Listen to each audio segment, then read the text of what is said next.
Assalamualaikum warahmatullahi wabarakatuh. Nama saya Ditya Rahman. NIM saya 19111101140. Saya dari Fakultas Tarbiyah Ilmu Keguruan, jurusan Pendidikan Agama Islam.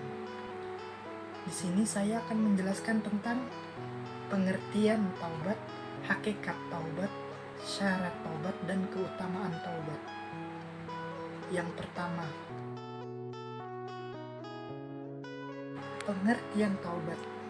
Secara bahasa, at-taubah berasal dari kata tawaba yang bermakna kembali. Dia bertaubat artinya ia kembali dari dosanya atau berpaling dan menarik diri dari dosa. Taubat adalah kembali kepada Allah dengan melepaskan hati dari belenggu yang membuatnya terus-menerus melakukan dosa, lalu melaksanakan semua hak Allah Azza wa Jalla.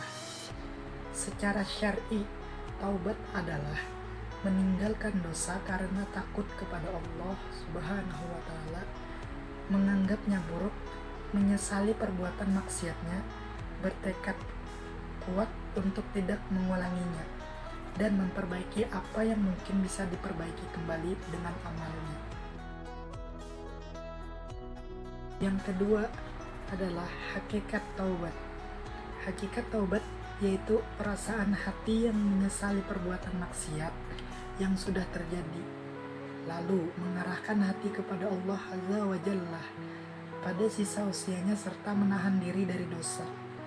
Melakukan amal saleh dan meninggalkan larangan adalah wujud nyata dari taubat. Taubat mencakup penyerahan diri seorang hamba kepada Rabb-nya, innabah, atau bisa disebut kembali kepada Allah Azza wa Jalla dan konsisten menjalankan ketaatan kepada Allah.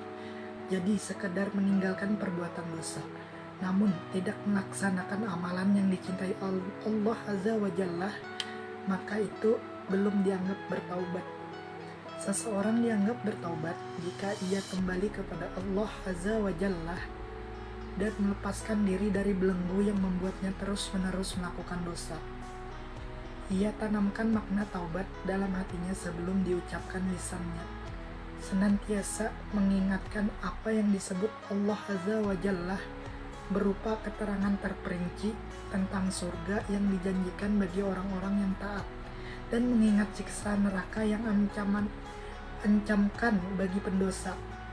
Dia berusaha terus melakukan itu agar rasa takut dan optimismenya kepada Allah semakin menguat dalam hatinya kepada Allah Azza wa Jalla dengan penuh harap dan cemas agar Allah Azza wa Jalla berkenan menerima taubatnya, menghapuskan dosa dan kesalahan.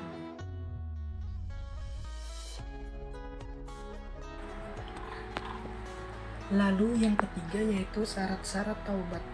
Dalam kitab Majelis Syar'i Ramadan, setelah membawakan banyak dalil dari Al-Quran dan As-Sunnah yang mendorong kaum muslimin untuk senantiasa bertaubat, dan beberapa hal lain tentang taubat, Syekh Muhammad bin Shahih Utsaimin mengatakan, taubat yang diperintahkan Allah Azza wa Jalla adalah taubat nasuha atau taubat yang tulus, yang mencakup 5 syarat. Syaratnya yaitu, pertama, hendaknya taubat itu dilakukan dengan ikhlas.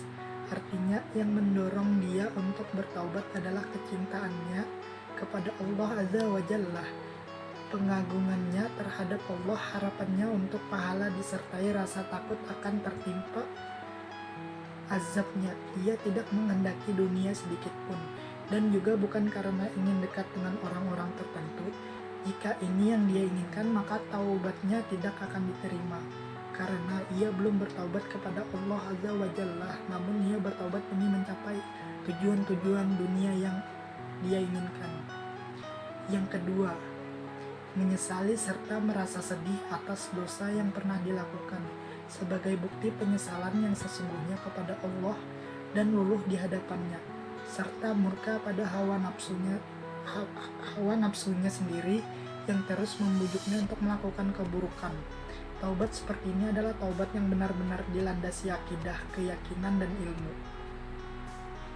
Ketiga, segera berhenti dari perbuatan maksiat yang dia lakukan.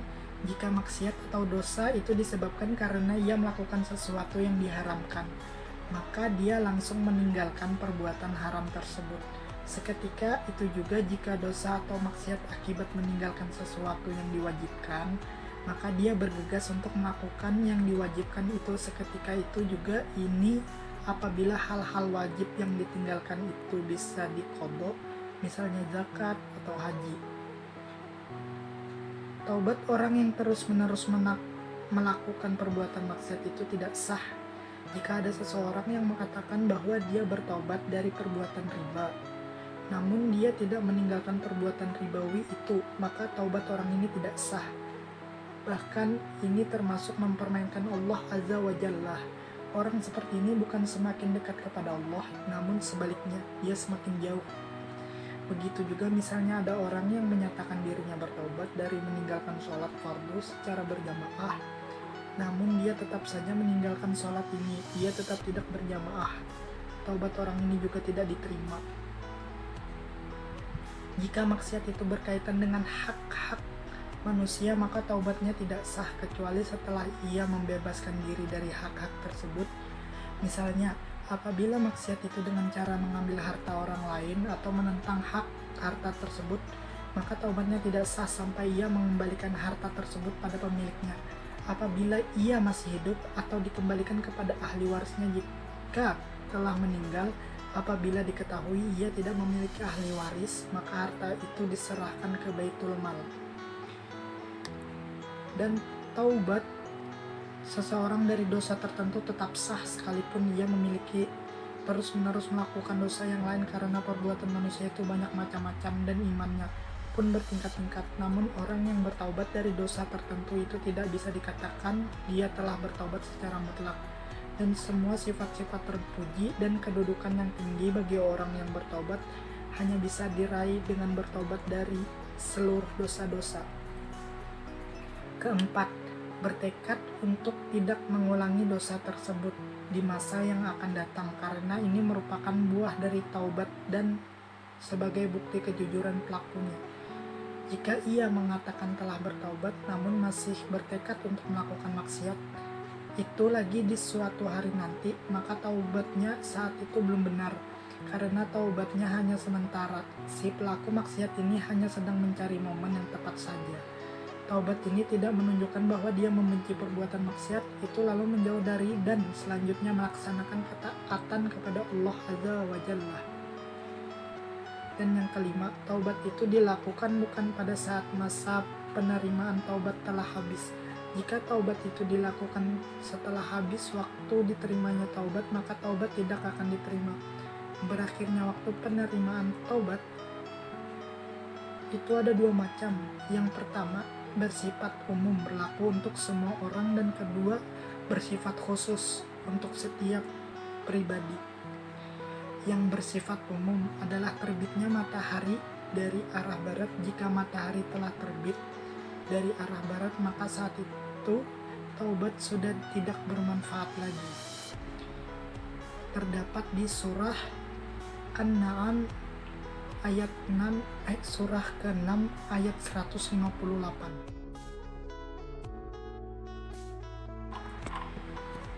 A'udzu billahi minasy syaithanir rajim.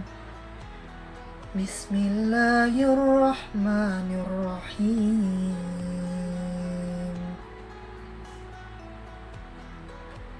Hal yanzuruna illa an ta'tiyahumul malaikatu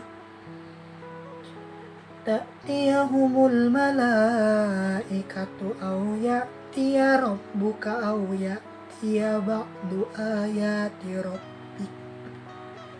Yawma ya'tiya ba'du ayati rabbika la yanfa'u nafsan imanuha lam taku amanat min qablu au kasabat fi imaniha khairan qul yatadhiru inna mu'tadhirun. Sadaqallahul azim. Artinya, pada hari datangnya sebagian ayat-ayat Rabbmu, tidaklah bermanfaat lagi iman seseorang kepada dirinya sendiri yang belum beriman sebelum itu, atau dia belum mengusahakan kebaikan dalam masa imannya. Katakanlah, tunggulah olehmu, sesungguhnya kami pun menunggu. Al-An'am surah ke-6 ayat 158. Lalu, adapun yang bersifat khusus adalah saat kematian mendatangi seseorang. Ketika kematian mendatangi seseorang, maka taubat sudah tidak berguna lagi baginya dan tidak akan diterima oleh Allah Azza wa Jalla.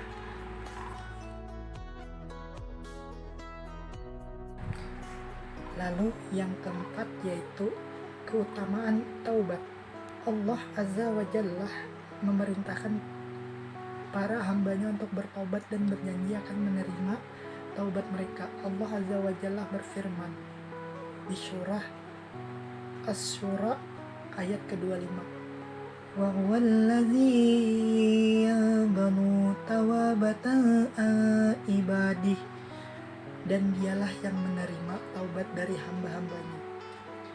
Ia membuka pintu harapan bagi hambanya untuk meraih maaf dan ampunnya.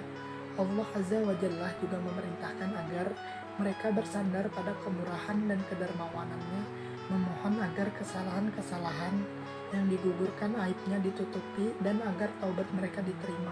Tidak ada yang bisa menolak mereka dari rahmat Allah Azza wa Jalla, dan pintu antara mereka dan Allah pun tidaklah dikunci. Mungkin itu saja penjelasan taubat dari saya. Sekian semua. Assalamualaikum warahmatullahi wabarakatuh.